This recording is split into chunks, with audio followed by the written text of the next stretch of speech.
Fantasy writers like myself tend to have a really bad habit of going on, which is why one of the most valuable habits that I feel I've picked up recently as a writer is starting to read and appreciate haiku poetry. Now, I don't know about you, but for me, my first exposure to haiku was at school, and a lot of that focused on just the format of it. This idea of having a poem which is 5 syllables and then 7 syllables and then 5 syllables.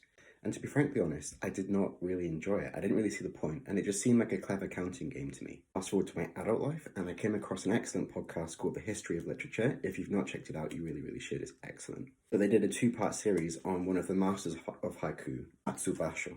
I'm probably saying that wrong, but there you go. And that really taught me to love haiku. See, the point of haiku isn't the format or show how clever you are fitting something into that format.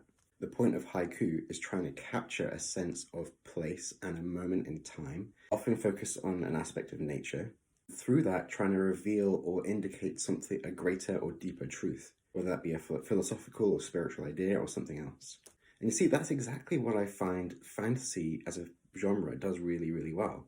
The things I love most about fantasy books are when they immerse you in a natural setting and they make you feel like you're lost in the wilderness somewhere or you're off on some great adventure. And through that story, they reveal something deeper. In a way, the aims of haiku and the aims of the fantasy books that I like to read aren't that different.